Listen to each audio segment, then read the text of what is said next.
وعليكم السلام ورحمة الله وبركاته.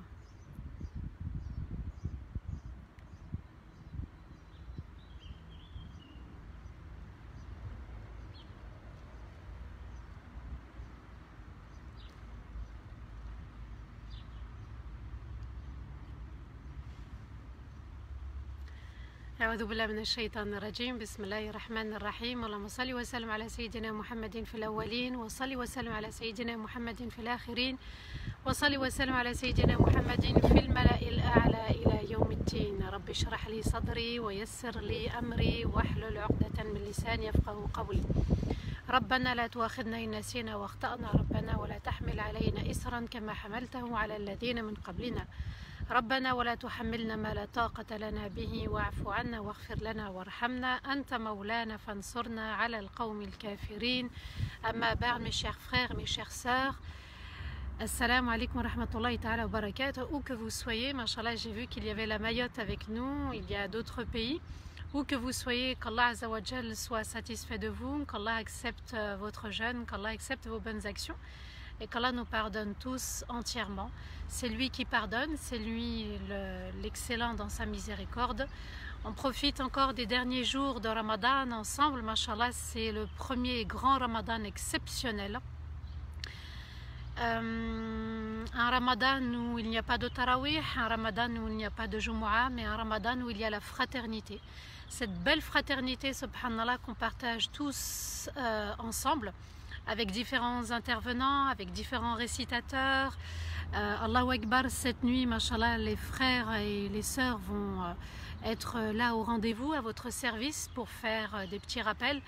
Qu'Allah Azza wa Jal intensifie cette belle fraternité, qu'Allah fasse que cette communauté soit à l'image de la communauté des prophètes et des messagers, même si c'était qu'une minorité, mais Allah Azza wa Jal les a cités dans le Coran en disant ils étaient là, cette minorité était là, elle était au rendez-vous, elle était dans l'obéissance à Allah Azza wa Jal, et cette minorité, Allah l'a élevée et Allah l'a honorée dans le Coran, puisqu'il mentionne chaque messager avec sa communauté. J'espère qu'on est fiers d'être parmi la communauté de Rasulullah sallallahu alayhi wa sallam, cette communauté, mashallah, qui a montré aussi qu'elle pouvait être généreuse dans ses dons. Mashallah, j'ai vu pas mal de frères faire des collectes de dons, des projets de mosquées, des projets d'instituts, des projets aussi comme celui-là, d'Arifton, Allahu Akbar, c'est une chaîne, mashallah, qui diffuse, qui va bientôt diffuser. Soyez au rendez-vous quand elle va diffuser l'histoire de Médine. C'est juste magnifique. Vous allez avoir le reportage de Médine avec le sous-titrage, subhanallah, c'est juste magnifique. Encourageons encore une fois cette belle chaîne, mashallah, qui, subhanallah, j'espère et jusqu'à la fin aura la bénédiction d'Allah Azza wa Jal. Mashallah, on a vu des milliers et des milliers et des milliers de personnes s'abonner à la chaîne. Il y en a de plus en plus, on les soutient avec ce qu'on peut. Et puis aujourd'hui, par le biais de cette chaîne, mashallah d'Arifton, eh bien on va soutenir une association qui s'appelle Aux Sources. Alors vous avez, subhanallah, ici en dessous un petit lien, d'accord, pour soutenir justement une association qui va mettre en avant les sciences du Coran.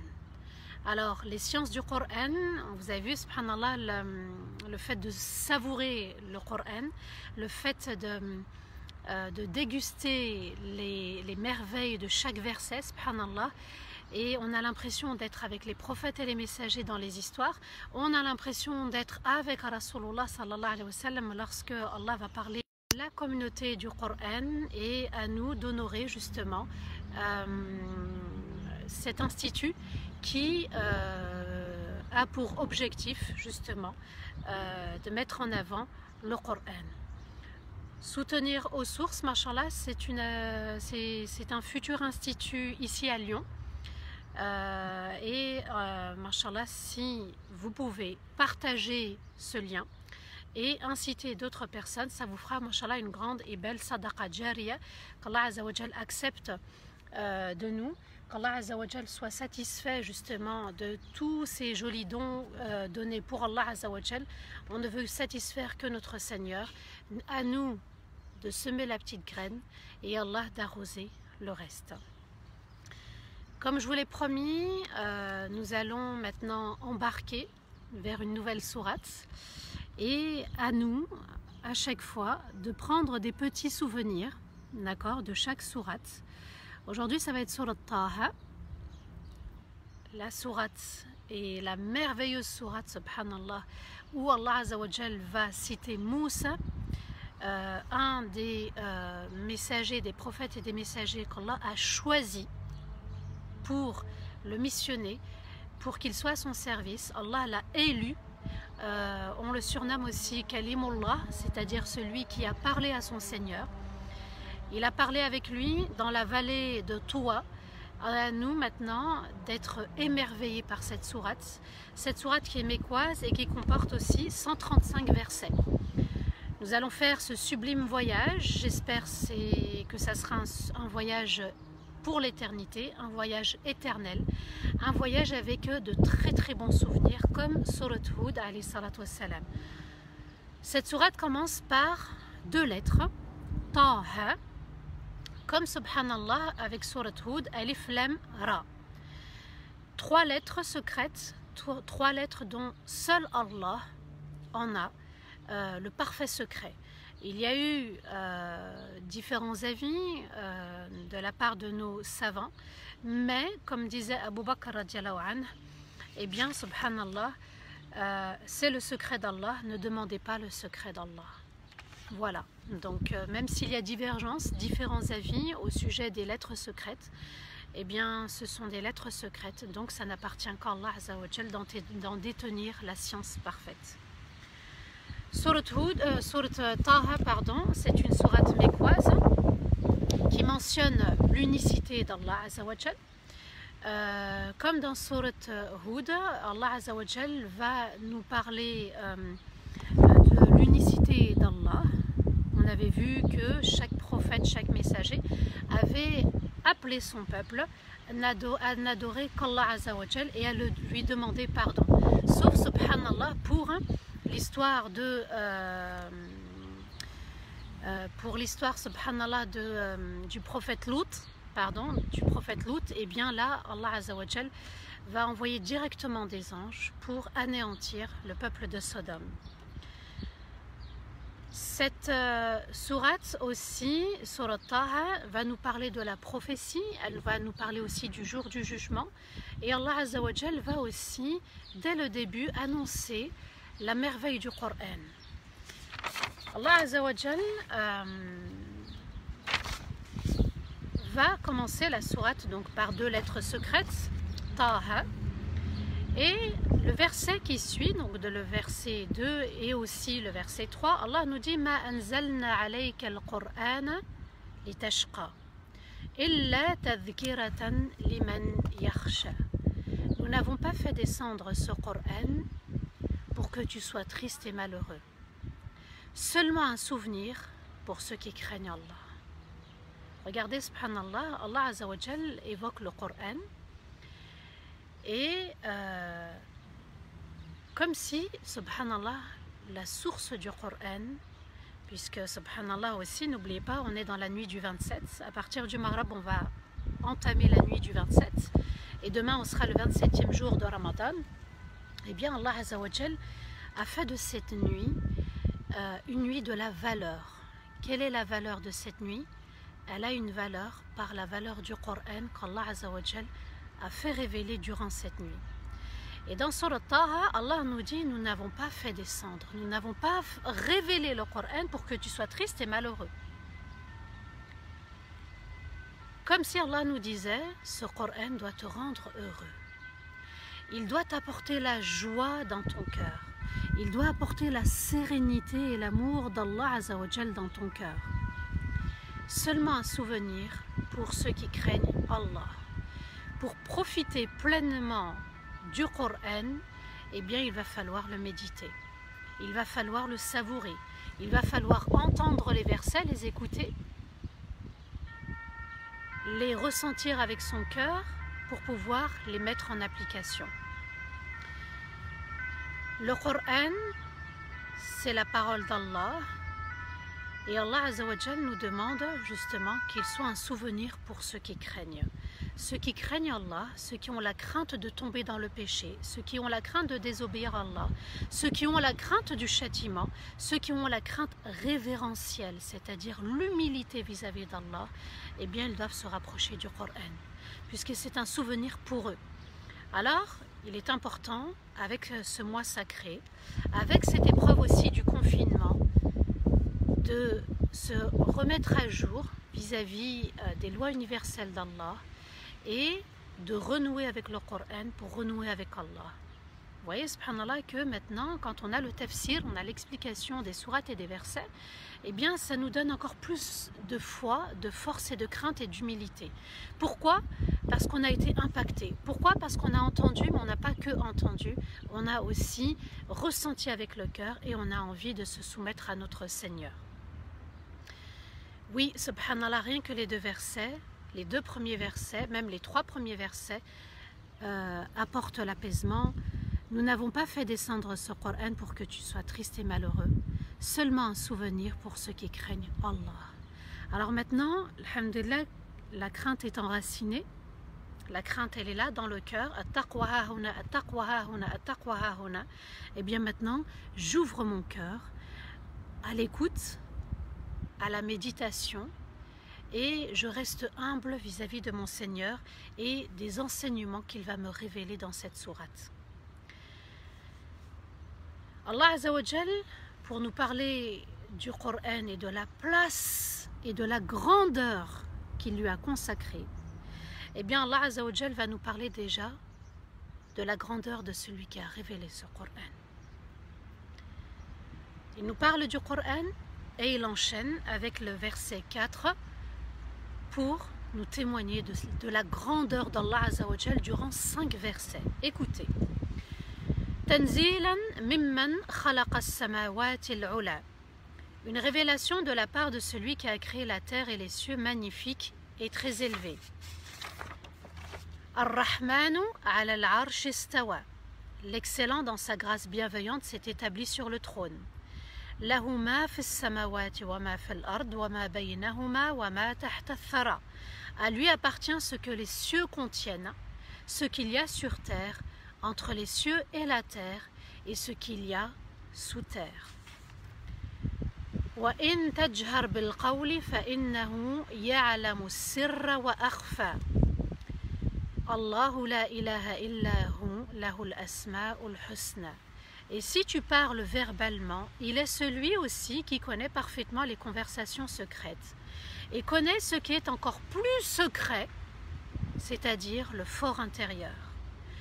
Allahu Akbar, Allah Azza wa Jal vient en quelques versets nous parler de sa grandeur. Il est sa majesté, il est son excellence. Il est celui qui a, subhanallah, créé les cieux et la terre. Allah nous dit une révélation, la révélation du Coran de la part de celui qui a créé la terre et les cieux magnifiques, très élevés. Allahu Akbar, subhanallah. Cette révélation, Allah nous dit, elle vient de qui? De celui qui a créé l'univers entier. Nous avons le Coran entre les mains, et quand on le prend, et quand on regarde toutes les sourates, du début jusqu'à la fin, on a lu, hein, maintenant peut-être pour certains, ils vont enchaîner des clôtures du Coran, il y en a, ils approchent la fin, c'est leur première clôture du Coran. Allah nous dit, le Coran que tu tiens dans tes mains, il a été révélé par celui qui détient les cieux et la terre, l'univers entier. Allahu Akbar. L'univers entier lui appartient. Nous, on est dans notre petit bout, d'accord? On est dans notre petit espace, on est aussi dans notre ville, on est dans notre pays, on est dans un pays parmi d'autres pays. On est dans un pays où il y a tout autour de la mer, des océans, et on est un pays parmi tant d'autres pays, et on est la Terre parmi d'autres constellations. On est la Terre à côté du Soleil, à côté des étoiles, à côté de tout cet univers entier. Les cieux, on ne sait pas ce qui s'y passe. On sait qu'il y a des anges qui se prosternent à Allah. On sait que les âmes remontent au ciel. On sait que la pluie tombe du ciel. Allah Azza wa Jal nous dit, ce Coran a été révélé par celui qui a créé les cieux et la terre, l'univers. Ça signifie quoi, subhanallah, que le Coran a une immense valeur. Et là, ça doit, subhanallah, regardez, même si on prend Surat Ar-Rahman, Allah Azza wa Jal nous dit quoi? Ar-Rahman, allama al-Qur'an, khalaqa al-insan. L'excellent dans sa miséricorde, dans son être, a enseigné le Coran avant même de créer l'être humain. Ça signifie quoi? Que les valeurs du Coran sont tellement sacrées, subhanallah, qu'elles sont arrivées avant même la création de l'homme, comme si Allah avait créé, subhanallah, l'homme juste après pour nous dire que le Coran va être révélé à l'être humain et il est tellement important qu'il va falloir lui donner sa considération. À nous de remettre à jour et de se réconcilier avec ce livre sacré, avec ce noble Coran, c'est-à-dire qu'il est vraiment noble, il a sa place, il a une noblesse. À nous de lui donner aussi sa noblesse dans notre cœur. Une révélation de la part de celui qui a créé la terre et les cieux magnifiques et très élevés. Il parle de la terre, subhanallah, et il va nous dire que les cieux sont très élevés et magnifiques. As-samawat al-ula. Et subhanallah, dans les cieux, on ne sait pas ce qui s'y passe réellement. Nous, on projette notre regard vers le ciel et on ne voit qu'un ciel bleu, parfois un ciel nuageux. Mais il n'y a qu'Allah Azza wa Jal qui maîtrise les cieux et à nous, notre regard s'arrête à une certaine limite. Dans sa création, Allah Azza wa Jal nous dit les cieux et donc l'univers, il y a sa création, dans sa création, et dans sa création il y a le néant puisque tout l'univers entier vient de rien. Et puis aussi, subhanallah, Allah est en train de nous parler de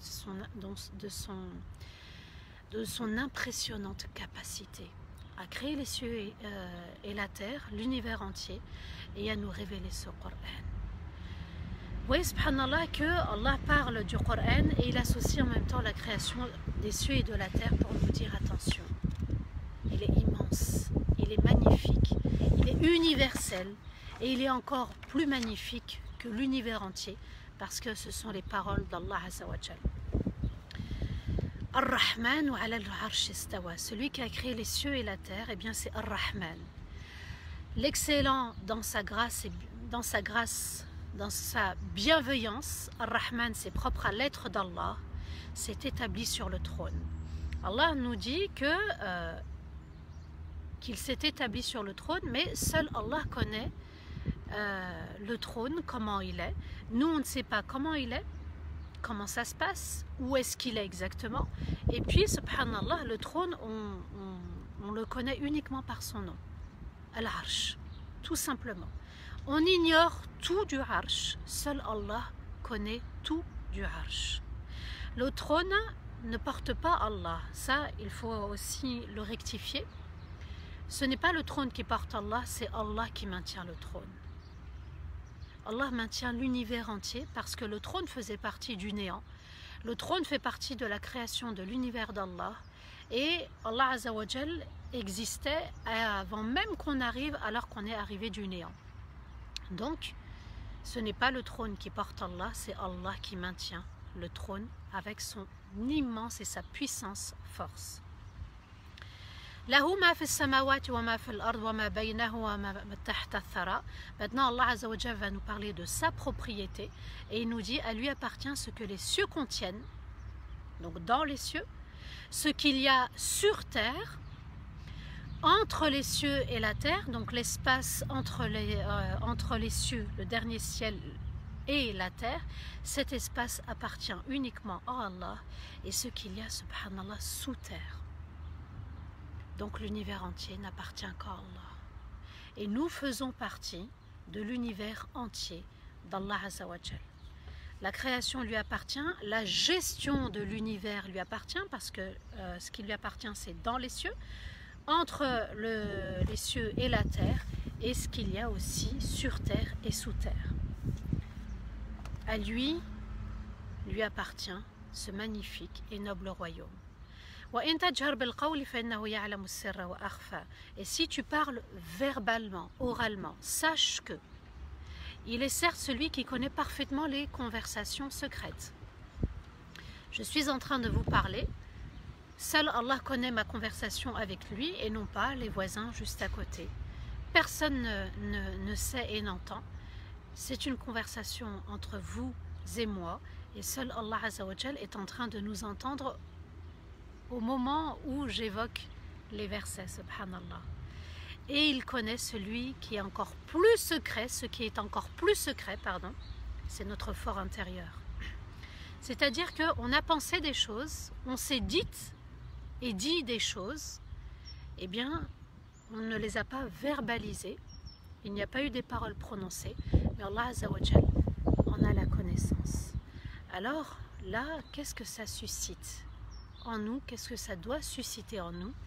Eh bien, qu'Allah est tout proche. Qu'Allah est tout proche. Il nous dit, j'ai créé ce magnifique univers, l'infiniment grand, mais je connais aussi l'infiniment petit. Ce qui est encore plus secret que nos paroles, ce sont nos pensées. Et ces pensées, subhanallah, eh bien, Allah Azza wa Jal en a la connaissance. Et ça, il faut l'intégrer, l'enraciner, hein. Il faut l'accepter. Hein. C'est-à-dire que parfois, j'ai de la tristesse, j'ai de la joie, j'ai de la colère, j'ai de la rancune. Eh bien, Allah est au courant, puisqu'il connaît encore plus secret qu'une conversation secrète, c'est le fort intérieur.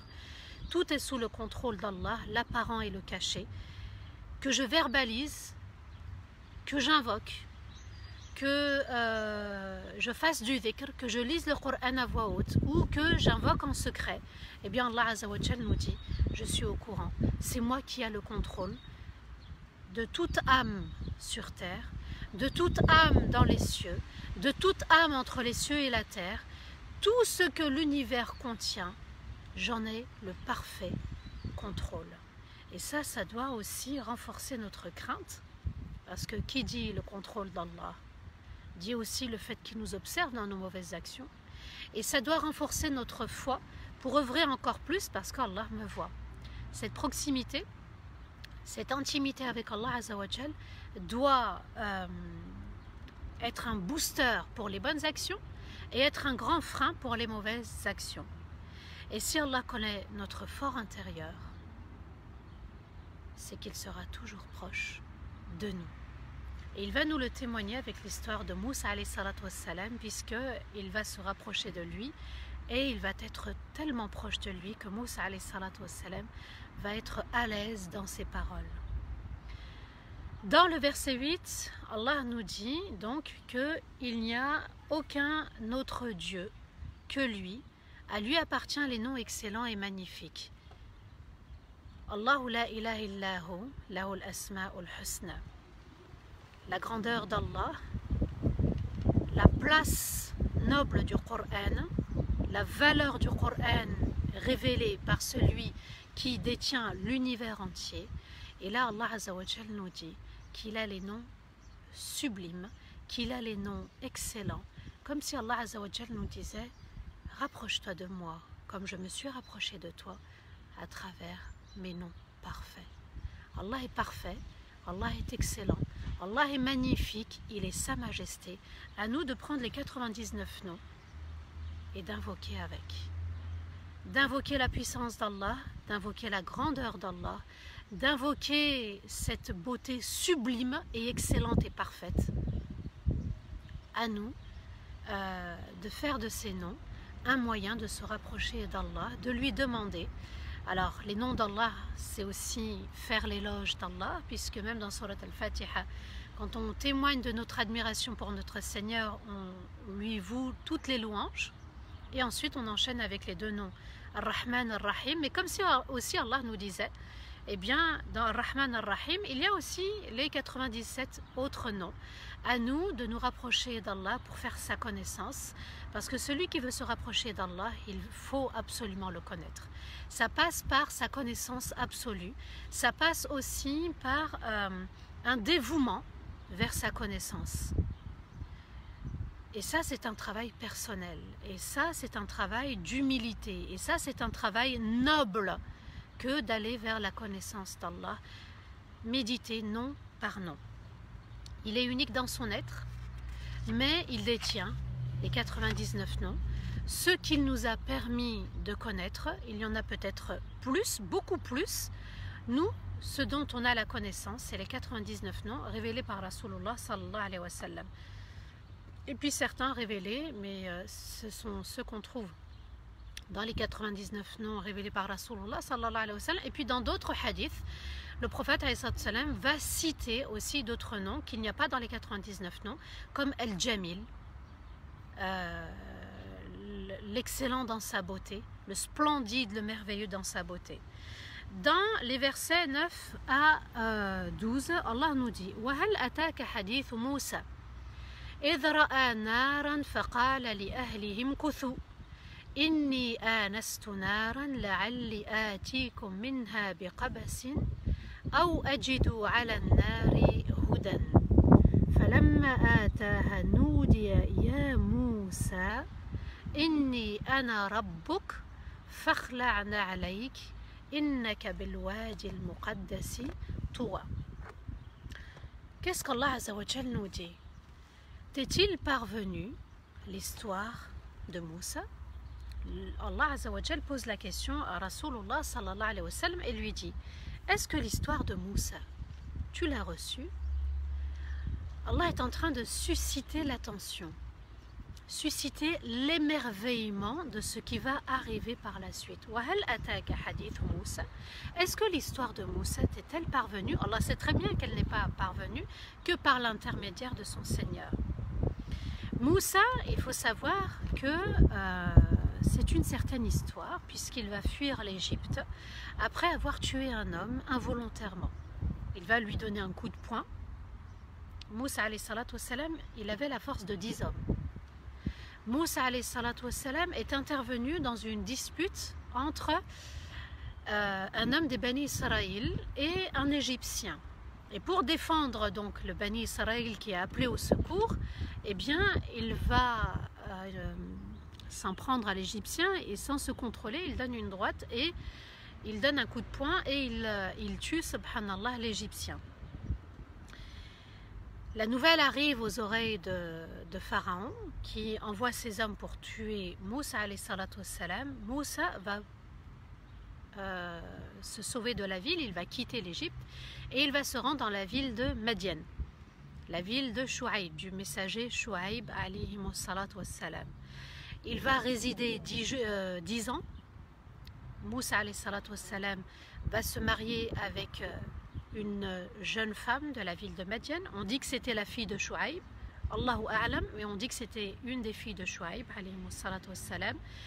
Et en guise de cadeau de la mariée, en guise de mahar, de dot, eh bien, Moussa alayhi salatu wassalam s'est engagé à rester 10 ans auprès de Chouaïb, 10 ans à son service, 10 ans pour l'aider, 10 ans à vivre avec Chouaïb alayhi salatu wassalam. Il voulait, après ces 10 ans, revenir en Égypte parce que sa maman lui manquait beaucoup. Il voulait quitter la ville de Madian pour se rendre en Égypte puisqu'il voulait revoir sa maman. 10 ans, vous voyez, subhanallah, à l'époque, il n'y avait pas l'avion, il n'y avait pas le train, il n'y avait pas le bateau. Et il a demandé l'accord de son beau-père pour quitter la ville de Madian et revenir en Égypte. Et il va faire le voyage et il va prendre avec lui sa famille et ils vont partir en route pour l'Égypte. Dans les versets 10 et les versets 11, Allah Azza wa Jal nous dit: إِذْ رَأَى نَارًا فَقَالَ لِأَهْلِهِ امْكُثُوا إِنِّي آنَسْتُ نَارًا لَعَلِّي آتِيكُم مِّنْهَا بِقَبَسٍ أَوْ أَجِدُ عَلَى النَّارِ هُدًى فَلَمَّا آتَاهَا نُودِيَ يَا مُوسَى إِنِّي أَنَا رَبُّكَ فَاخْلَعْ نَعْلَيْكَ إِنَّكَ بِالْوَادِ الْمُقَدَّسِ طُوًى. Et lorsqu'il a vu un feu, il a dit à sa famille: restez ici, je vais prendre du feu que j'ai vu pour vous en apporter une partie, ou bien je trouverai un moyen de me guider grâce à ce feu. Donc pour reprendre la route puisqu'ils ont voyagé la nuit. Et Allah ajoute, et lorsqu'il est arrivé près du feu, on a appelé Ya Moussa, je suis moi, ton Seigneur. Innani ana rabbuk, enlève tes sandales, car tu te trouves dans la vallée de Toua. On est en Égypte, d'accord? On est en chemin vers l'Égypte, mais on est dans la vallée de Toua en Égypte. Allah Azza wa Jal nous dit, et lorsqu'il a vu un feu au loin, alors il a dit à sa famille, restez ici, moi je vais me déplacer pour aller prendre du feu, parce qu'à l'époque il n'y avait pas l'éclairage extérieur. Alors Moussa alayhi salatu wassalam se dit, c'est une chance pour pouvoir s'éclairer et pouvoir continuer notre chemin en paix, en toute tranquillité. Alors le feu, il a ses vertus, et une des vertus du feu, c'est d'éclairer, et puis aussi, c'est de repousser l'ennemi. Ça peut être des animaux sauvages, comme ça peut être aussi des êtres humains. Le feu est une arme, comme le feu peut être aussi un moyen de détruire, un moyen destructeur pour la nature, pour l'homme. Il lui permet de réchauffer ses aliments, il lui permet de se réchauffer, mais aussi il permet de détruire. Je vais prendre du feu que j'ai vu pour vous en apporter une partie, ou bien je trouverai un moyen de me guider grâce à ce feu. Et lorsqu'il est arrivé près du feu, donc il s'est approché du feu, eh bien Allah s'est manifesté. Et on a appelé Ya Moussa, je suis moi ton Seigneur. Enlève tes sandales car tu te trouves dans la vallée de Toua. Allahu Akbar. Moussa qui s'approche, les savants ont dit vers ce feu, s'aperçoit que c'est un arbre vert finalement, avec une lumière blanche. De loin, il pensait que c'était un feu, mais de près, les savants disent que c'était la lumière d'Allah Azza wa Jal qui se manifestait. Allah appelle Moussa, alayhi salatu wassalam. Comment il l'a appelé? Quelles étaient les paroles exactes? Vous voyez, subhanallah, il ne faut pas aussi comparer Allah à nous par la voix. Seul Allah sait comment il lui a parlé. Qu'est-ce qui s'est dit exactement? Nous, on a ce qu'Allah nous a révélé dans le Coran. Ya Moussa, ikhla'na alayk, enlève tes sandales, subhanallah. On sait qu'Allah a parlé à Moussa. On sait que Moussa alayhi salatu wassalam a entendu son Seigneur et a parlé avec lui. Ya Moussa, je suis ton Seigneur, ana rabbuk, je suis celui qui t'a créé, celui qui est le roi dans son royaume et celui qui gère l'univers entier. C'est ça, Ar-Rabb. Et on le mentionne dans Surat Al-Fatiha, Alhamdulillahi Rabbil Alamin. Et c'est moi qui t'ai amené jusqu'à ce que tu sois arrivé à cet endroit. Et puis je suis aussi celui qui gère ta vie jusqu'à la fin. Ar-Rabb, c'est ça, c'est celui qui se charge de la subsistance, c'est celui qui aussi s'occupe de nous, c'est celui aussi qui nous guide vers son excellence. Enlève tes sandales. Et ça a été le premier ordre donné par Allah à son serviteur Moussa alayhi salatu wassalam. Ya Moussa, inni ana Allah. Donc Allah lui dit, inni ana rabbuk. Alors pardon, falamma ataha nudiya ya Moussa, ô Moïse, ya Moussa. Et subhanallah, on sent l'affection d'Allah, ya Moussa. Je suis ton Seigneur, celui qui t'a créé, donc. Enlève tes sandales, comme si Allah Azza wa Jal nous rappelait aussi dans un autre verset, quand il va s'adresser à Muhammad sallallahu alayhi wa sallam, dans les premiers débuts, lorsqu'il va révéler les premiers versets. Wa thiyabaka fatahhir, et tes vêtements purifie-les. Et dans le vêtement, si on prend un autre verset du Coran, Allah Azza wa Jal nous dit wa libasu taqwa dhalika khayr, et le vêtement de la crainte d'Allah est meilleur. Donc dans le Coran, nous avons le vêtement de la crainte, et avec Moussa alayhi salatu wassalam, nous avons les sandales qui se trouvent dans nos pieds. Les sandales ou les chaussures, c'est le moyen pour lequel on se protège pour les pieds, et puis aussi on se protège de la terre. D'accord, pour éviter de se salir, pour éviter aussi de se blesser, pour éviter de s'écorcher, Allah Azza wa Jal lui dit « Fakhla'na alayk ». Alors il y a eu divergence des savants au sujet de l'image donnée par les sandales. Certains donc vont parler du fait de se purifier, donc d'enlever ce qui est impur. D'autres vont penser aussi que les sandales étaient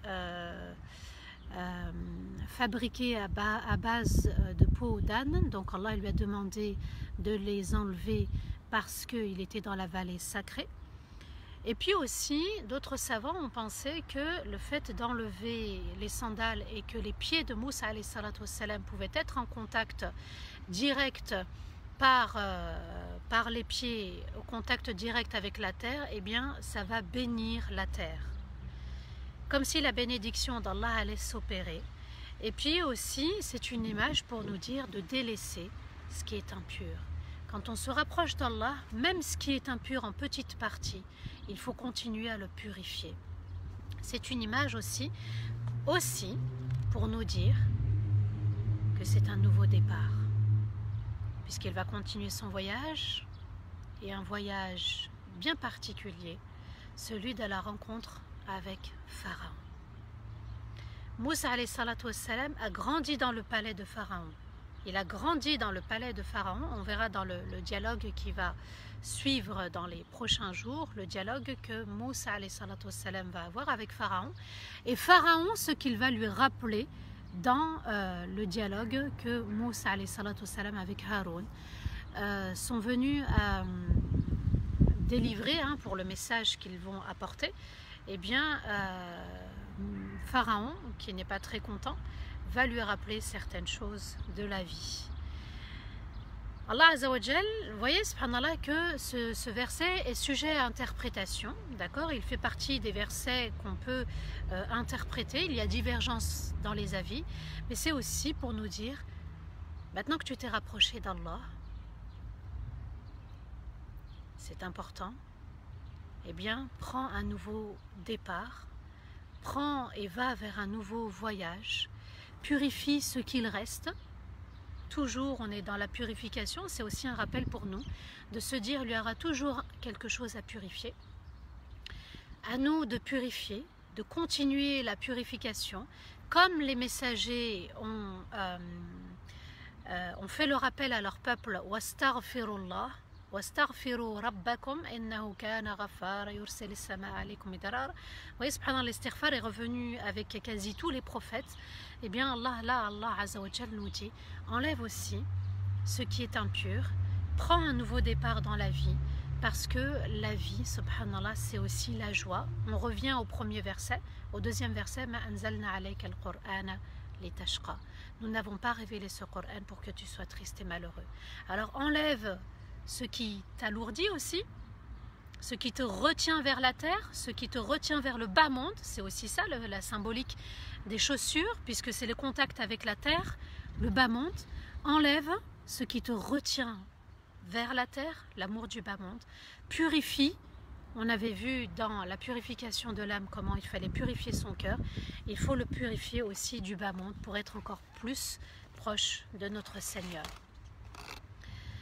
Dans les versets 13 à verset 15, Allah nous dit وَأَنَا اخْتَرْتُكَ فَاسْتَمِعْ لِمَا يُوحَى وَأَنَا اخْتَرْتُكَ فَاسْتَمِعْ لِمَا يُوحَى إِنَّنِي أَنَا اللَّهُ لَا إِلَهَ إِلَّا أَنَا فَاعْبُدْنِي وَأَقِمِ الصَّلَاةَ لِذِكْرِي إِنَّ السَّاعَةَ آتِيَةٌ أَكَادُ أُخْفِيهَا لِتُجْزَى كُلُّ نَفْسٍ بِمَا تَسْعَى.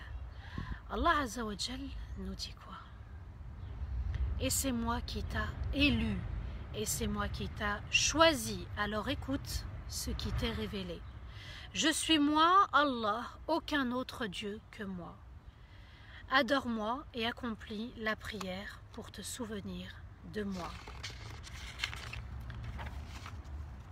L'heure va arriver très certainement, et je peux la voiler entièrement, pour que chaque personne, chaque âme soit récompensée pour ce qu'elle a œuvré. Allah Azza wa Jal va évoquer en 3 versets, subhanallah, l'importance la place et la valeur de Moussa. Il lui dit, c'est moi qui t'a élu, c'est moi qui t'a choisi. Je suis moi, Allah, aucun Dieu en dehors d'Allah, en dehors de moi. Adore-moi et accomplis la prière pour te souvenir de moi. Allahu Akbar, Allahu Akbar, Allahu Akbar. Allah lui dit, ya Moussa, c'est moi qui t'a choisi. C'est moi qui t'a élu. Et aussi, Allah nous a choisis pour se souvenir de lui. Allah nous a choisis quand il nous a créés à l'origine.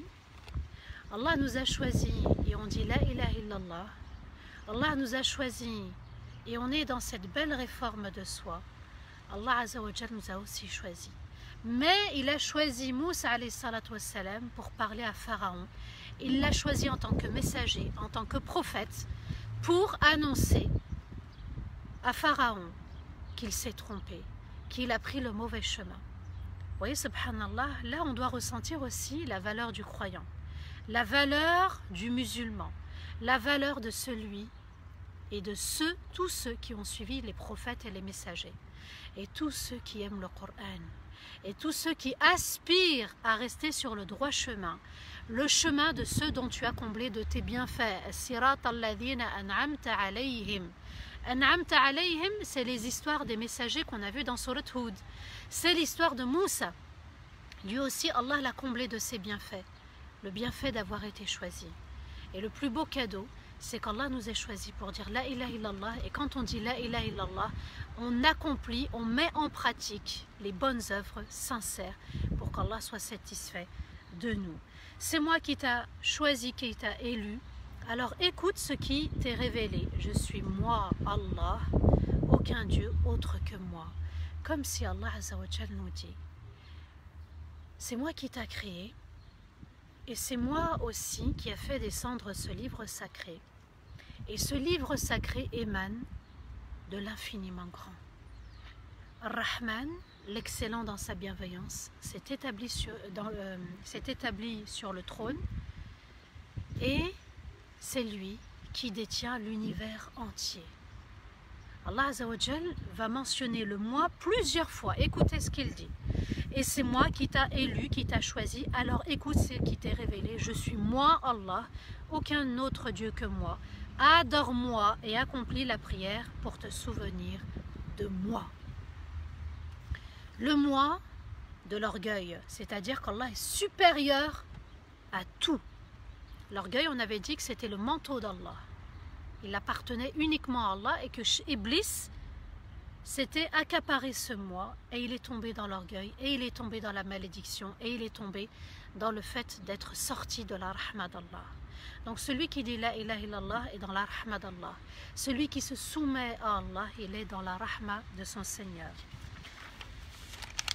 Allah Azza wa Jal est en train de se manifester, il manifeste sa grandeur à travers ces versets. Il y a là plusieurs sens concernant la grandeur d'Allah Azza wa Jal. Prier, c'est aussi témoigner de la grandeur d'Allah. C'est se soumettre à la grandeur d'Allah, accomplir sa prière pour que moi je me souvienne, qu'on se souvienne tous ensemble de notre Seigneur. Accomplir la salat pour qu'Allah me mentionne aussi auprès des habitants des cieux. Et accomplir la prière avec sincérité uniquement pour Allah, pas d'ostentation. On en avait parlé, c'était une maladie du cœur. Allah Azza wa Jal nous dit accomplis la prière pour moi, pour que tu te souviennes de moi et aussi pour que je me souvienne de toi. Il y a les deux sens dans ce verset. Débarrasse-toi des impuretés, débarrasse-toi de l'attachement au bas monde, prends un nouveau départ, le nouveau départ vers l'accomplissement de la prière. Un nouveau départ aussi, subhanallah, parce que tu vas avoir une mission, mais dans ta mission, et la mission de notre vie, la mission de notre voyage dans cette vie, parce que nous aussi on a un voyage, le chemin de notre vie, le voyage de notre vie. Allah nous dit, n'oublie jamais une chose, l'heure va arriver très certainement, la fin du monde, l'heure du jour du jugement. et je peux la voiler entièrement pour que chaque âme soit récompensée pour ce qu'elle a œuvré. Allah Azza wa Jal nous a parlé de l'heure, elle va arriver. Mais il pouvait aussi la couvrir, la voiler pour qu'on ne sache pas quels sont les signes de l'heure de la fin du monde. Allah aurait pu nous cacher les signes. Mais Allah Azza wa Jal nous dit, je n'ai pas voilé les signes pour que chaque âme puisse œuvrer et qu'elle puisse prendre sa part, sa récompense par rapport à ce dont elle a œuvré dans son voyage. Vous voyez, subhanallah, Allah parle à Moussa alayhi salatu wassalam directement et à nous, il nous parle aussi directement parce que le Coran est valable en tout temps et en tout lieu et en toute époque. Il y a le sens apparent et il y a le sens caché. Une rahma d'Allah de nous avoir donné les signes de la fin des temps, de l'heure. Allah Azza wa Jal nous dit par la suite, et c'est important concernant l'heure, les versets 16 à 18, Allah nous dit فَلَا يَصُدَّنَّكَ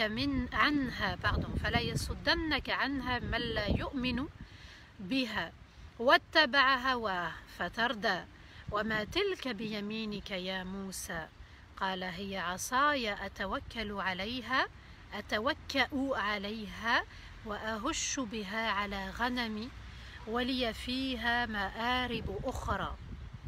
Et dans les versets 19 à 22 et même à 23, قال ألقها يا موسى فألقاها فإذا هي حية تسعى قال خذها ولا تخف سنعيدها سيرتها الأولى وادمم يدك إلى جناحك تخرج بيضاء من غير سوء إن آية أخرى لنريك من آياتنا الكبرى. Dans les versets 16 à verset 23, Allah nous dit que celui qui ne croit pas en l'heure, en la fin, au jour du jugement, ne te détourne, ya Moussa, de l'heure aussi, que celui aussi qui a suivi ses passions ne te détourne pas de l'heure, car tu serais alors perdant. Allah Azza wa Jal nous dit, je vais prendre verset par verset, qu'il ne faut pas se détourner de l'heure.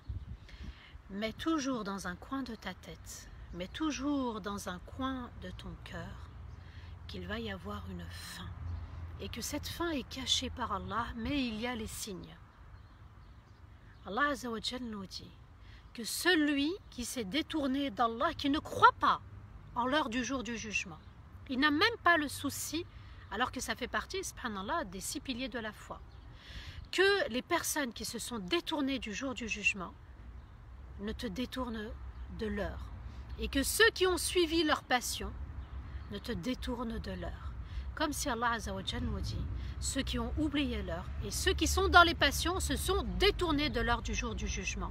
Et ils ne peuvent pas œuvrer, et ils ne peuvent pas être sincères, et il se peut qu'ils soient égarés. C'est aussi ça par rapport à Surat Al-Fatiha, puisqu'il dit tu serais alors perdant. Et qu'est-ce que tu as, ya Moussa, dans ta main droite? Allah Azza wa Jal lui dit, et qu'est-ce que tu as dans ta main droite, ya Moussa? Allah Azza wa Jal nous fait ressentir l'affection qu'il a pour Moussa alayhi salatu wassalam. Pourquoi? Parce que si on inversait ya Moussa, on le mettait au début, ya Moussa, qu'est-ce que tu as dans ta main droite? Ça serait un reproche. Qu'est-ce que tu as dans ta main droite, ya Moussa? Là c'est l'affection, là c'est l'amour, là c'est la douceur, là c'est la proximité avec Moussa alayhi salatu wassalam. Vous voyez, subhanallah, que même dans nos formulations, dans nos paroles, qu'est-ce que tu fais? Ou bien, mon fils, qu'est-ce que tu fais? Ou bien, qu'est-ce que tu fais, mon fils, mon enfant? Vous voyez, subhanallah, c'est pas la même tournure et c'est pas le même sens parce que ce n'est pas la même intonation. Qu'est-ce que tu as dans ta main droite, ya Moussa? Et puis Moussa alayhi salatu wassalam va répondre, il aurait pu dire en une seule phrase, c'est mon bâton. Mais regardez ce qu'il va dire. Il dit, c'est mon bâton par lequel je m'appuie et je l'utilise pour mon troupeau et je l'utilise aussi pour d'autres choses. Il dit, lâche ton bâton, ya Moussa. Moussa a lâché le bâton et le voilà serpent qui rampe. Alors, Moussa alayhi salatu wassalam ressent cette douceur et cette affection et cette proximité avec Allah, il est tellement bien qu'il va détailler, il va parler à Allah Azza wa Jal et lui dit, c'est mon bâton par lequel je m'appuie, c'est aussi mon bâton pour d'autres choses, c'est-à-dire c'est mon bâton par lequel je secoue les branches des arbres pour que les feuilles tombent et puissent nourrir mon troupeau. Et puis dans mon bâton il y a Allah, il y a d'autres vertus, il y a d'autres choses. Oui, subhanallah, que il est en confiance avec son Seigneur qu'il ne voit pas. Il ne le voit pas. Oui, subhanallah, c'est pas évident de parler et puis on ne voit pas à qui on parle, à qui on s'adresse. Et il est à l'aise parce qu'Allah a eu cette affection en citant à plusieurs reprises dans les versets qu'on étudie, Ya Moussa, Ya Moussa, Ya Moussa. Vous voyez, subhanallah, que c'est bien de parler aux autres en évoquant le prénom pour témoigner de la douceur et puis ça nous adoucit aussi. T'as pas fait ce que je t'ai dit. Vous voyez, là il n'y a pas le prénom. T'as fait ce que je t'ai dit, Sarah. Vous voyez, subhanallah, c'est pas la même chose. Ça nous éduque, hein. Nous aussi on doit nous éduquer au niveau des paroles pour rester tendre, affectueux au niveau de nos expressions, de nos propos. Donc Moussa alayhi salatu wassalam est très à l'aise, il décrit son fameux bâton, il lui dit Allah, je m'appuie moi sur ce bâton et puis aussi je nourris, j'aide mon troupeau à manger. Regardez cependant comment il était proche de son troupeau, la douceur aussi puisqu'il était à leur service.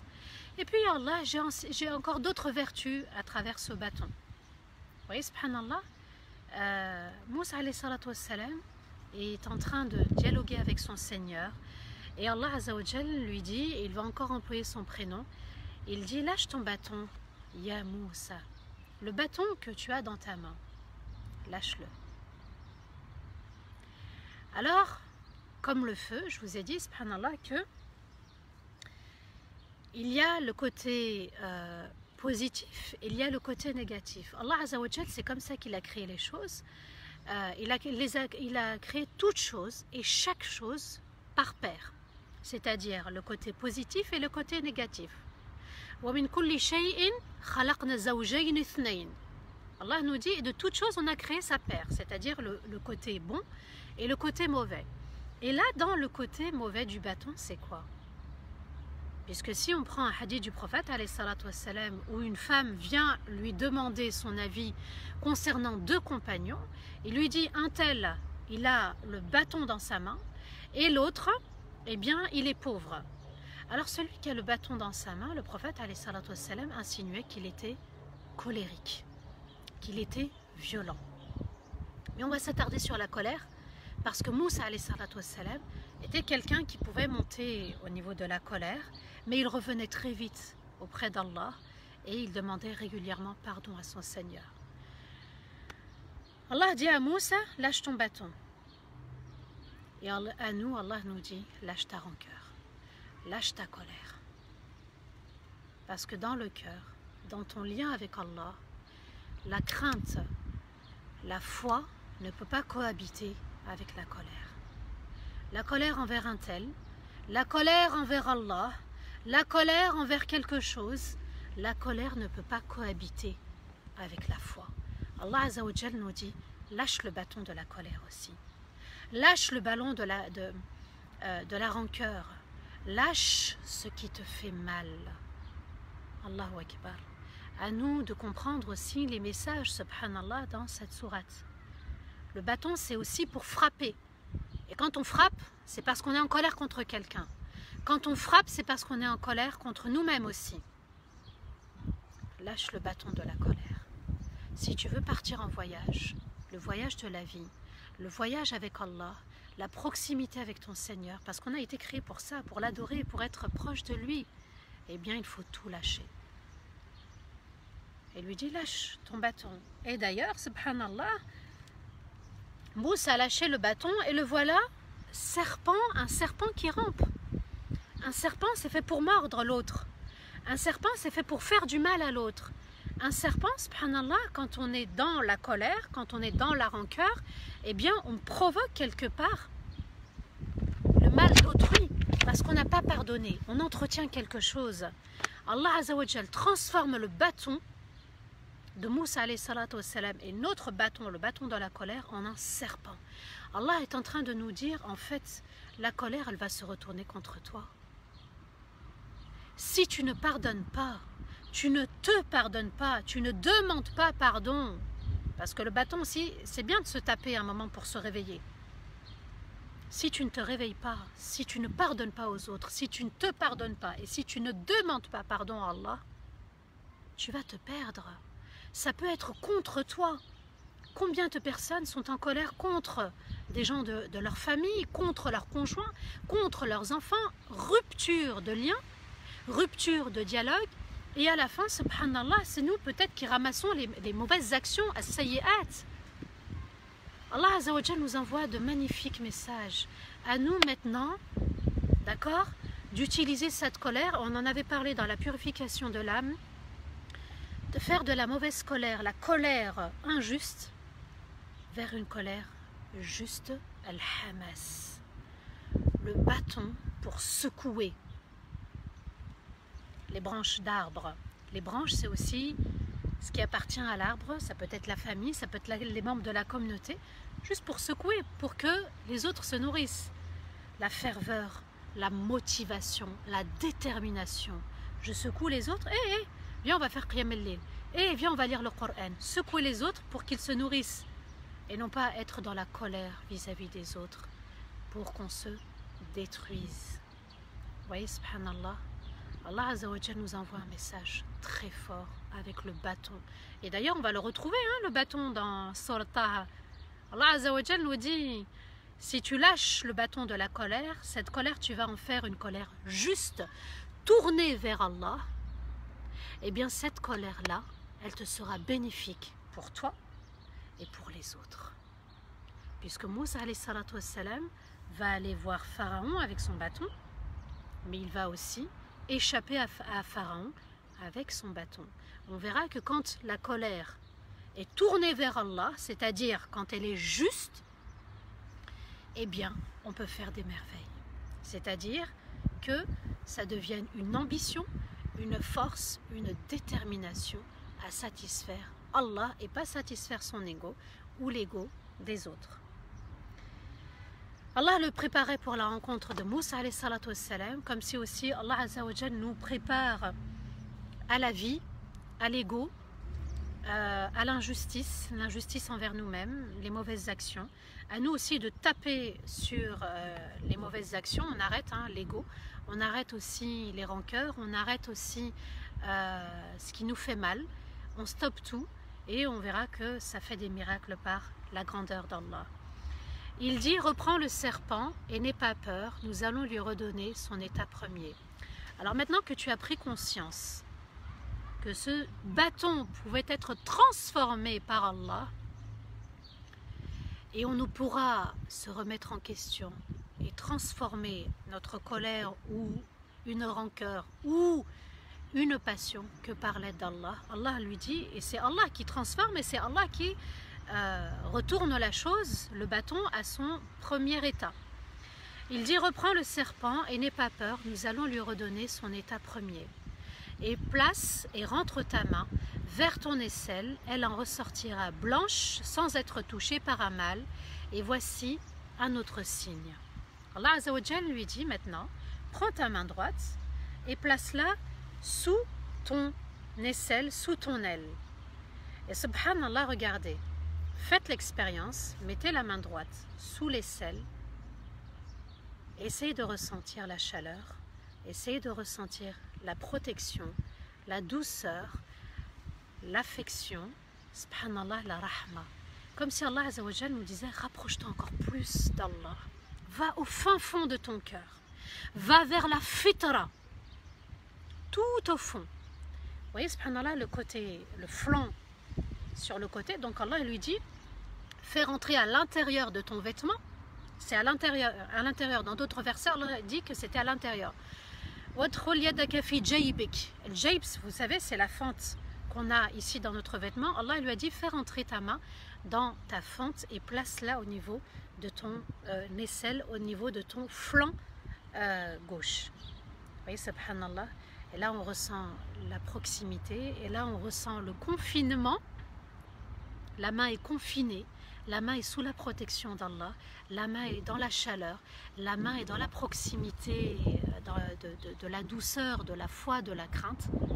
Allah Azza wa Jal nous dit, lâche ce qui te fait mal pour ce qui te réchauffe. Et il n'y a qu'Allah qui réchauffe les cœurs. Il n'y a qu'Allah qui apaise les cœurs. Il n'y a qu'Allah Azza wa Jal qui nous aidera pour nous rapprocher de sa douceur, de son affection et de sa rahma, de sa miséricorde. Elle en ressortira sans être touchée par un mal. Vous voyez, subhanallah, que celui qui est proche d'Allah, même s'il revient dans la vie de tous les jours, parce que on a des moments où on se rapproche d'Allah, et puis il y a des moments où on vit avec les autres, eh bien Allah nous dit, aucun mal ne te touchera. Aucun mal ne te touchera parce que tu as goûté à la proximité. Tu as goûté à cette merveille qui est, subhanallah, la paix, la sérénité qu'Allah procure quand on se rapproche de lui. Quand on se rapproche de lui, subhanallah, par une sadaqa, par un sourire, par une méditation, par une lecture, par le fait de conseiller quelqu'un, d'avoir apaisé la douleur de quelqu'un, eh bien Allah fait descendre une sérénité qui est un des soldats d'Allah. Cette proximité, subhanallah, elle doit nous rapprocher d'Allah, elle doit nous renforcer parce que la sérénité, c'est un des soldats d'Allah. Le soldat est là pour protéger, le soldat est là pour obéir. Et quand on obéit à Allah, Allah fait descendre cette proximité, cette douceur, cette merveille. Et Allah ajoute, et voici un autre signe. Donc, le signe d'Allah aussi, c'est de repousser la colère. L'autre signe d'Allah, c'est de se rapprocher de lui. Et ceux qui ont goûté à ce signe pourront témoigner de ce signe.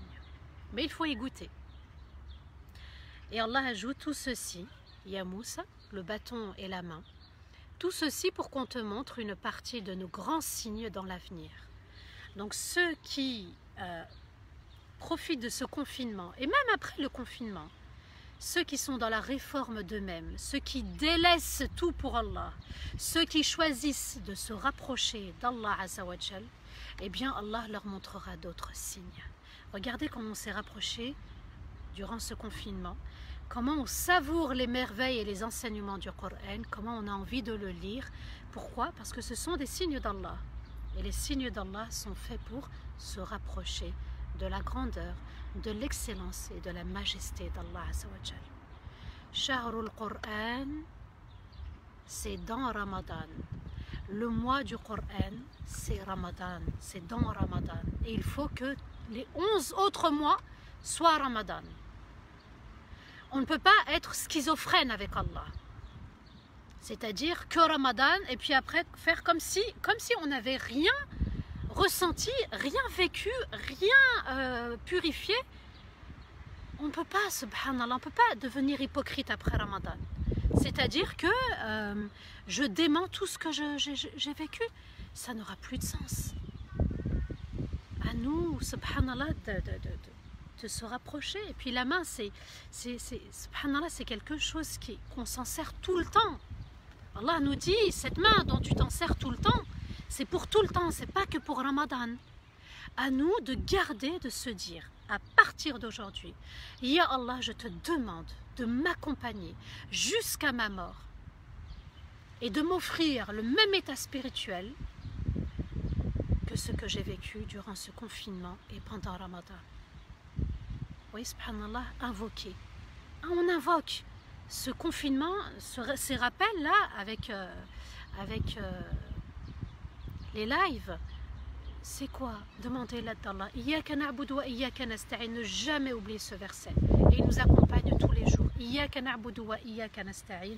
Et inciter les autres parce que c'est aussi tous ensemble qu'on aura la victoire. Au début des versets de Sourate Taha, Allah nous dit que Moussa venait d'avoir la prophétie. D'accord? Ya Moussa, inni ana akhtartuk, c'est moi qui t'a choisi. Et dans le verset qui suit, dans le verset 24, Allah Azza wa Jal va choisir Moussa comme étant Rasoul, messager.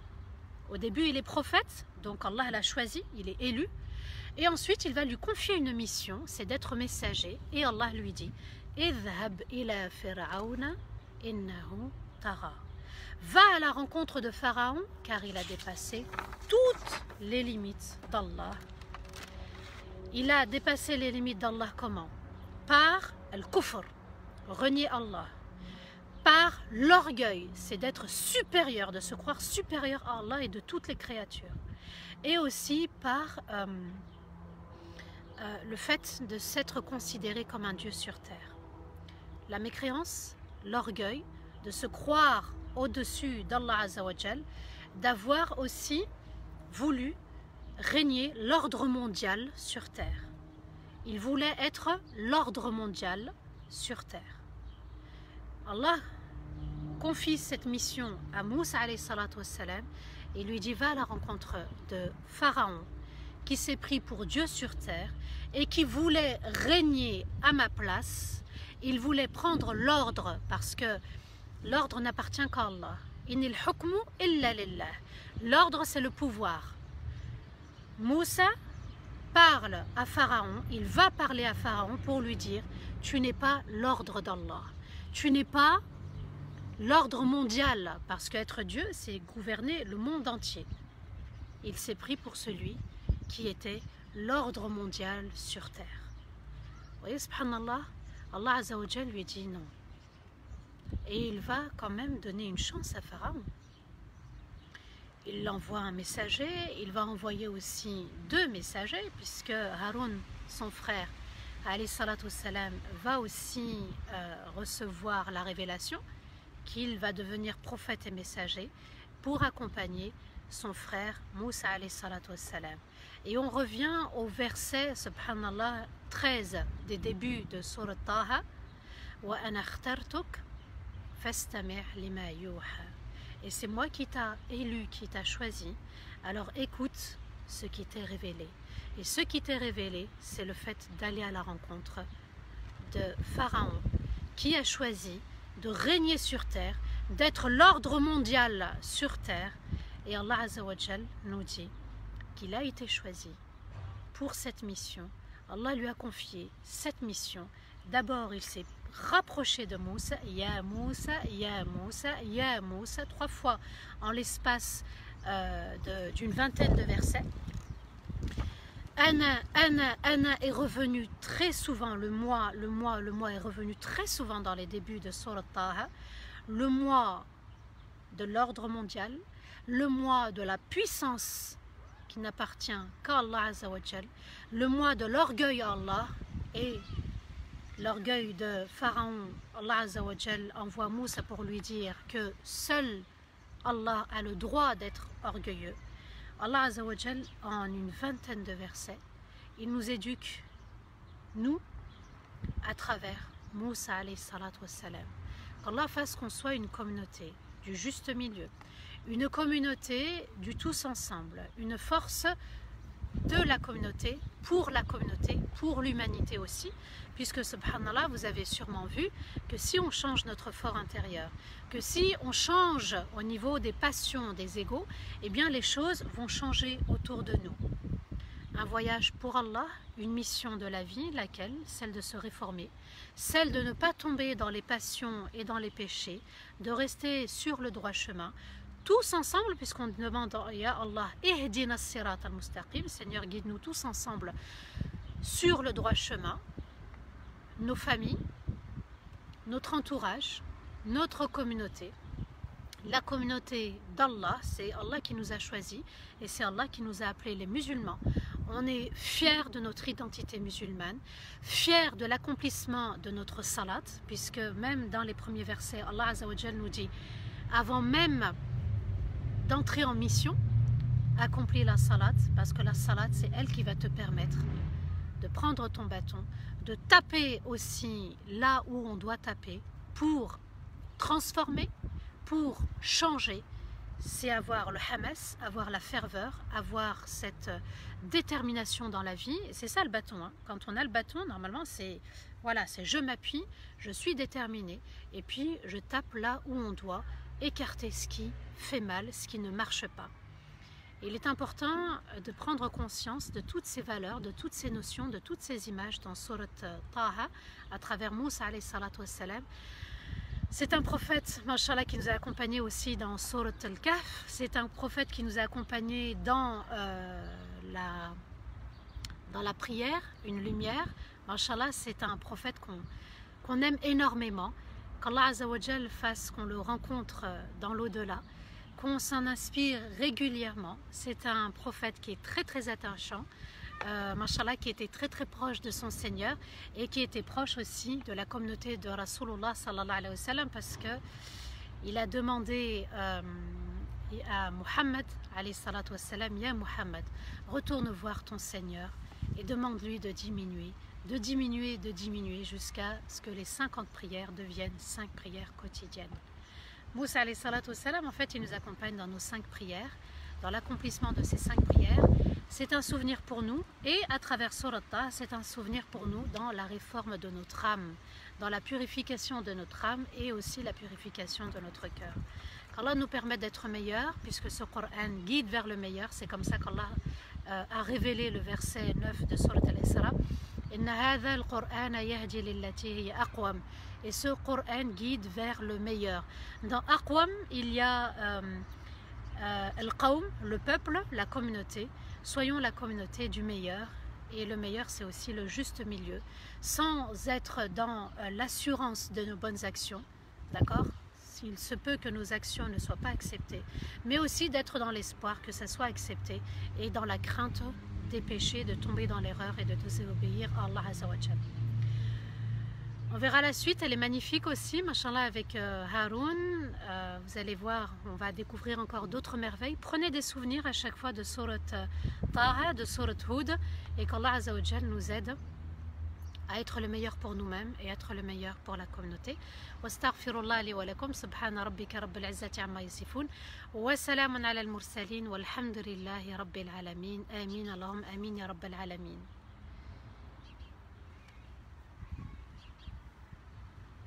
Alors, qu'Allah vous récompense de soutenir le projet aux sources, d'accord? C'est un projet, mashallah, qui inspire aussi à développer un institut pour le Coran.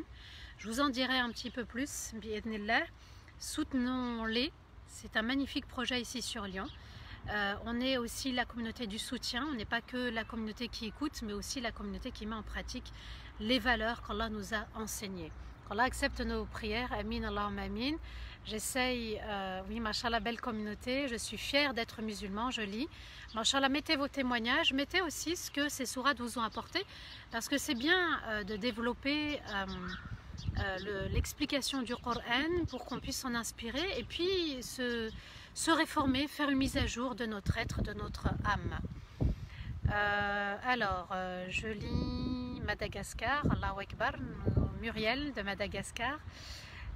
Magnifique sourate, oui, très belle détermination, fière d'être élue par Allah, mashallah. Vous voyez, subhanallah, comment le Coran nous apporte cette magnifique confiance en soi et puis nous apporte cette estime de nous-mêmes, d'avoir de la valeur. Ce Coran est une valeur révélée par Allah pour une communauté de valeurs qui sont les membres, nous sommes les membres de cette communauté. À nous d'en faire part, oui, de mettre en pratique, à nous et toute la communauté de se remettre. Alors, j'essaye de lire.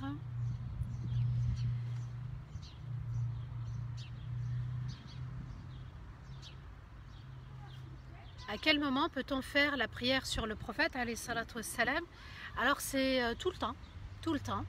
Ça peut être dans nos invocations, ça peut être Après la salade, ça peut être je suis sur mon canapé, je fais du dhikr en étant concentré. Ça peut être dans la nuit, ça peut être la journée, à tout moment.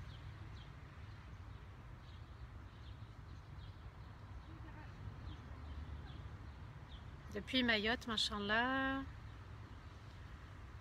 Amin, amin, amin. Qu'Allah me permette de venir à Mayotte. Machallah, amin, amin, amin. J'ai appris beaucoup de choses en t'écoutant. Alhamdulillah.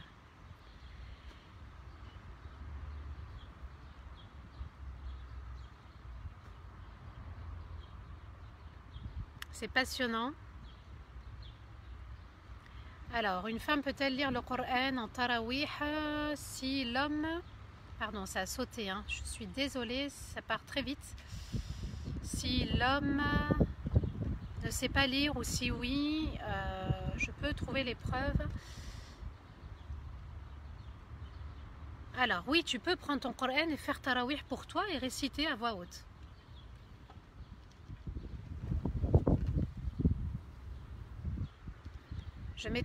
C'est une introspection, je m'éduque à travers les sourates, mashallah.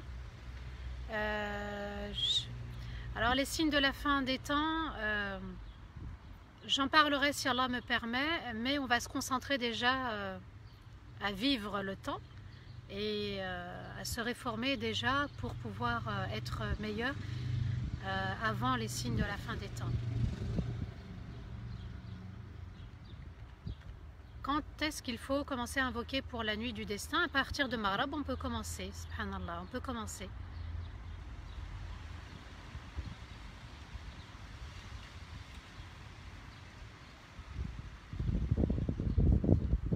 J'attends le rendez-vous chaque jour, mashallah. Une belle prise de conscience que la prière est aussi et surtout pour se souvenir d'Allah, mashallah, mashallah. Vous voyez, cependant, c'est des petites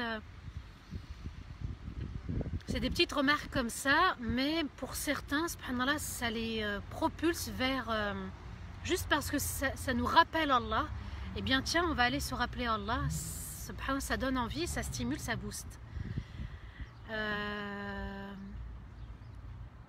Inch'Allah, qu'Allah te récompense, Biba. La prière sur le prophète, c'est Allahumma salli wa sallim ala Sayyidina Muhammadin wa ala alihi wa sahbihi wa sallim.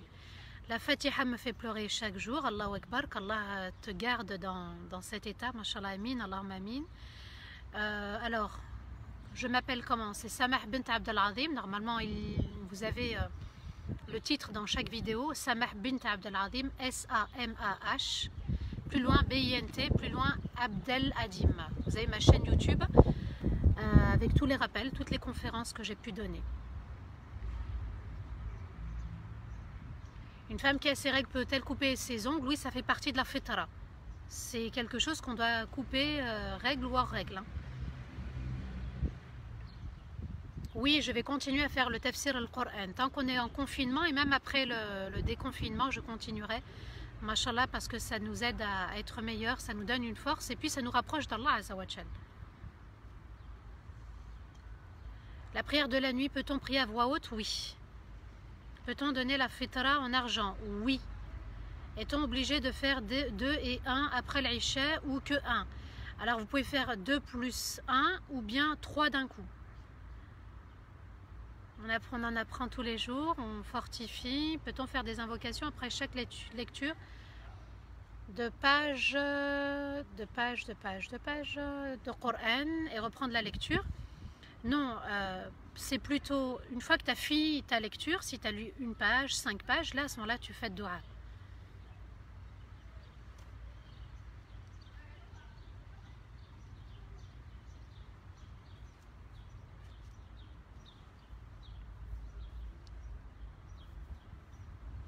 Comment va se passer le live de ce soir? Alors quel live? J'ai pas très bien compris. Quel live? Ici sur la chaîne d'Arriveton? Allah vous récompense hein, pour vos remarques, mashallah, c'est vraiment gentil. On va continuer tafsir le Coran, ne vous inquiétez pas.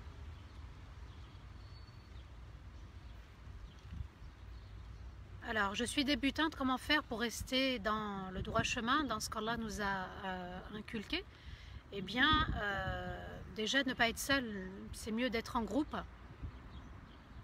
de garder une proximité avec la communauté, et puis de faire du mieux qu'on peut.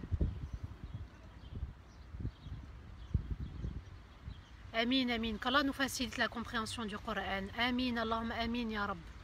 Tu as ravivé mon cœur, c'est Allah qui a ravivé. C'est Allah qui a ravivé, c'est grâce à Allah. D'accord? Je suis qu'un moyen, je vous en suis très reconnaissante de vos remarques, mais apprenons à dire c'est grâce à Allah, tu as été un moyen. D'accord? De changer les formules. C'est grâce à Allah, tu as été un moyen, comme d'autres ont été un moyen, d'autres intervenants, d'autres personnes ont été un moyen dans votre vie. Ah, avec Ismaël Mounir, alors c'est à partir de 23h30, on va être plusieurs à intervenir. J'aurai mon intervention concernant la nuit du destin. Vous aurez un petit rappel d'une demi-heure venant de ma part. Brahim, barakallahu fik pour ton message. Par Allah, mashallah, tu as illuminé. Mashallah, Allahu Akbar. Vous voyez, c'est bien de changer parce qu'on se rapproche encore plus d'Allah et on ne tombe pas dans la passion.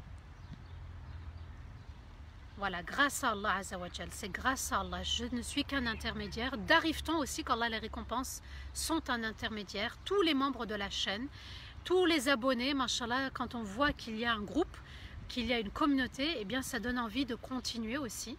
On verra aussi que dans Surat Taha, dans l'histoire de Moussa alayhi salatu wassalam, il y a eu cette belle fraternité avec Haroun. Voilà, c'est grâce à Allah, mashallah, voilà, tout à fait. C'est grâce à Allah uniquement et comme ça on est tous ensemble sur le même chemin. Le tafsir aide beaucoup à aimer le Coran, même à apprendre. Masha'Allah, j'espère vous avoir donné l'envie d'apprendre sur le Hud, d'avoir l'envie aussi d'apprendre sur le Taha.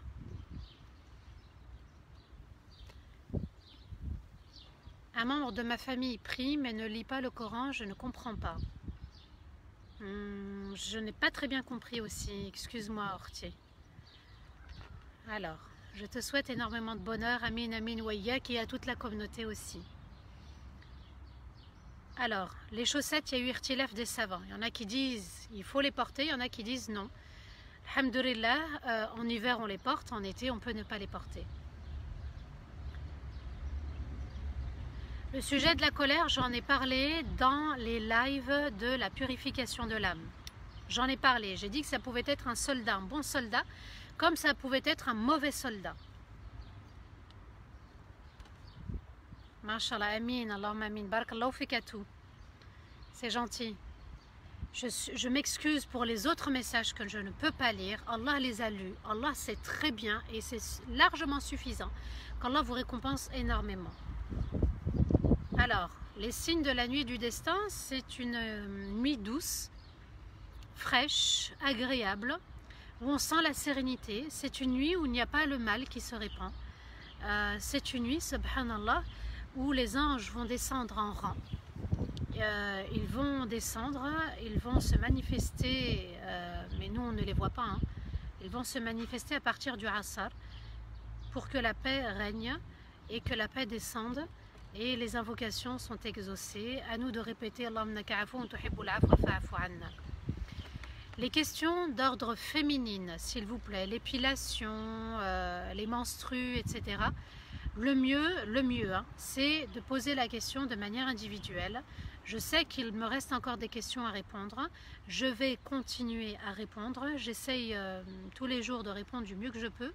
Vous mettez femme et femme pour les questions féminines, s'il vous plaît. Ne mettez pas femme pour des questions d'épreuves ou etc. Sauf si c'est urgent. Et vous mettez les femmes ou épilation ou menstrues. Et là, je comprendrai. J'essaierai de répondre le plus rapidement possible. Amin, Allahumma amin. Qu'Allah te récompense. Barakallahu fik. Je vois vos messages. Est-ce que la femme peut faire imam pour ses enfants? Oui. Oui, oui, tout à fait. Il se peut que ce soit cette nuit, la nuit du destin. Bismillah, on va multiplier les invocations. On va demander à Allah Azzawajal de purifier notre cœur, de purifier notre âme, de lui demander d'accepter toutes nos bonnes actions, de nous donner la sincérité jusqu'à la fin, de nous donner aussi une belle fin, de nous accorder le Firdaus al-A'la, de faire régner la paix, d'être en aide pour nos frères et sœurs ouïghours, birmans, rohingyas, le Chem, la Palestine, la Jordanie, la Syrie, le Liban, tous ces pays où règne l'injustice, tous ces pays où règne la famille, tous ces pays où règne justement la peur, la crainte de ne pas pouvoir rester vivant et la peur de ne pas continuer à manger. On peut faire un don mensuel pour Darifton et puis on peut faire un don mensuel pour ressources aussi. C'est épinglé, l'appel au don est épinglé juste en bas, d'accord. Aux sources, machallah, c'est une belle équipe qui aspire à développer un institut où va transmettre le savoir du Coran. À nous de les soutenir, c'est une sadaqa jariya, n'oubliez pas, c'est une sadaqa jariya. Oui, le Yémen aussi, pardon, je l'avais oublié. C'est une sadaqa jariya parce que transmettre le Coran, c'est transmettre du savoir. Peut-être que certains vont apprendre le Coran, ils vont développer tout un art lié et autour du Coran. C'est à nous de les encourager du mieux qu'on peut tout au long de ce confinement, qu'Allah vous récompense infiniment. Allahumma salli wa sallam ala sayyidina Muhammadin wa ala alihi wa sahbihi wa sallam. On va s'arrêter là, qu'Allah vous récompense pour votre patience, pour cette belle fidélité, pour ces moments qu'on partage ensemble. Allah Azza wa Jal, c'est lui qui nous a permis de nous connaître, c'est lui qui vous a permis de me connaître, c'est lui qui m'a permis de vous connaître. C'est Allah Azza wa Jal qui permet qu'on le connaisse, c'est Allah qui permet aussi de se rapprocher de lui, de se purifier. C'est aussi lui qui nous permet d'être meilleurs et de pouvoir aider nos sœurs et nos frères de la communauté. أعوذ بالله من الشيطان الرجيم بسم الله الرحمن الرحيم اللهم صل وسلم على سيدنا محمد في الأولين وصل وسلم على سيدنا محمد في الآخرين وصل وسلم على سيدنا محمد في الملأ الأعلى إلى يوم الدين. يا ودود يا ودود يا ودود يا ذا العرش المجيد يا فعالا لما تريد نسألك بعزك الذي لا يرام وبملكك الذي لا يدام وبنور وجهك الذي ملأ أركان عرشك أن تجعل هذه الليلة المباركة لنا ليلة مباركة فيها تعفو عنا وفيها ترحمنا وفيها تبارك في حياتنا وفيها تنزل رحماتك وبركاتك على أمتنا.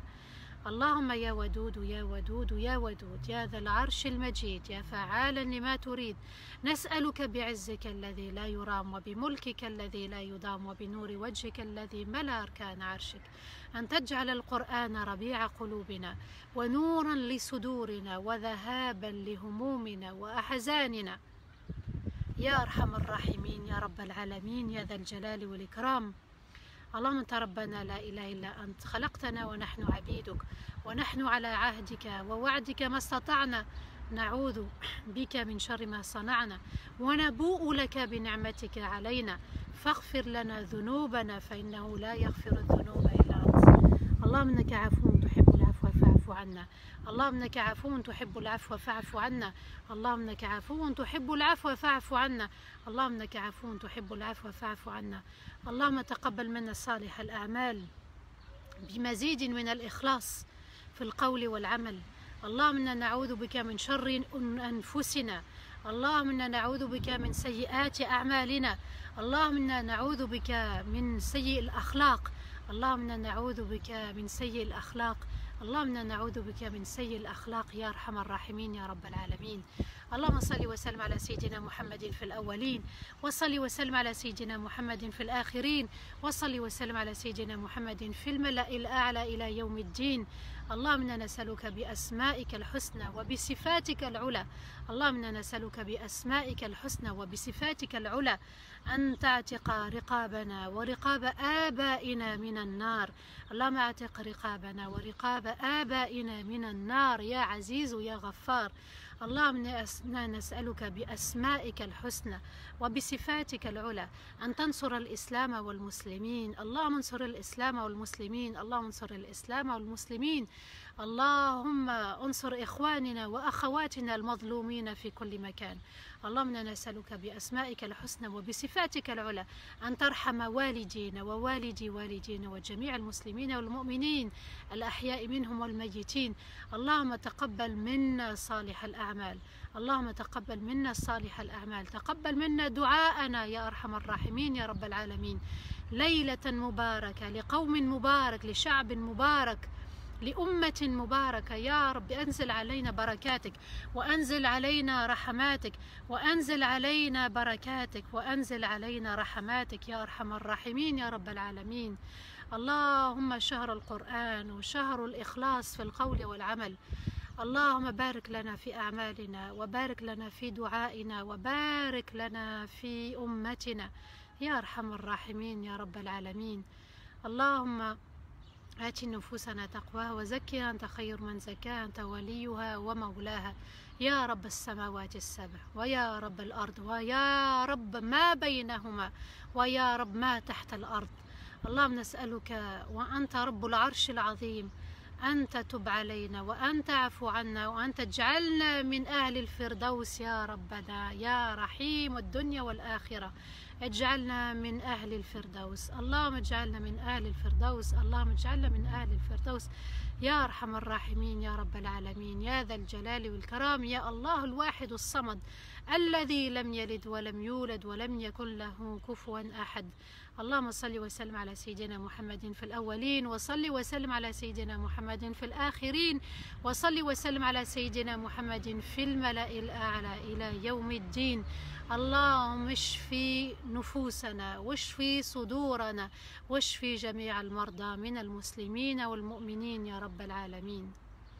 اللهم يسر لنا أمورنا كلها واهدي إخواننا وأخواتنا وأزواجنا وذرياتنا إلى صراطك المستقيم يا رب العالمين. سمعنا وأطعنا سمعنا وأطعنا سمعنا وأطعنا. ربنا لا تؤاخذنا إن نسينا واخطأنا. ربنا ولا تحمل علينا إسرا كما حملته على الذين من قبلنا.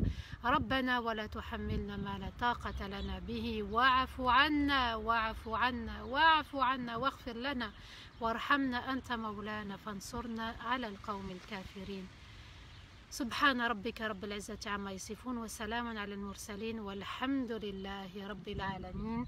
Amin, Allahumma amin. Qu'Allah vous récompense infiniment pour votre présence, pour votre fidélité, pour aussi cette belle compagnie qu'on passe tous ensemble jusqu'à une durée déterminée par Allah Azza wa Jal. Bismillah majaraha wa bismillah mursaha. Bismillah, avec l'aide d'Allah, le navire naviguera. Et Bismillah, avec l'aide d'Allah, eh bien le navire s'arrêtera. Qu'Allah fasse que le chemin de notre vie, le voyage de notre vie, soit en la compagnie d'Allah, soit avec l'aide d'Allah. Et quand notre vie s'arrêtera, elle s'arrêtera avec l'aide d'Allah. Et elle s'arrêtera aussi avec une très belle fin.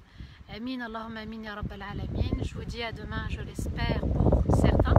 Et puis à d'autres, subhanallah, pour ce soir avec mon frère Ismail Mounir sur Instagram. Donc si vous avez Instagram, vous pouvez me retrouver ce soir à partir de 23h30 avec Ismail Mounir. Donc avec l'Instagram, sur l'Instagram de Ismail Mounir. Il va y avoir d'autres intervenants, machallah. Vous avez mon frère Farid Slim, notre frère Bajarafil, nous avons notre grande sœur Firdaus. Il y a d'autres invités, machallah. Il y aura, je crois, le frère Jed qui récitait tout le long pendant Tarawih dans la chaîne d'Arifton. Machallah, on est devenu une très grande famille, à la fois très proche, encore plus proche que les moments qu'on a passés ensemble à s'écouter avant le confinement. C'est juste Allahu Akbar. À ce soir pour certains et j'espère pour beaucoup. Et puis à demain pour 15h. Inch'Allah. Wassalamu alaikum wa rahmatullahi ta'ala wa barakatuh.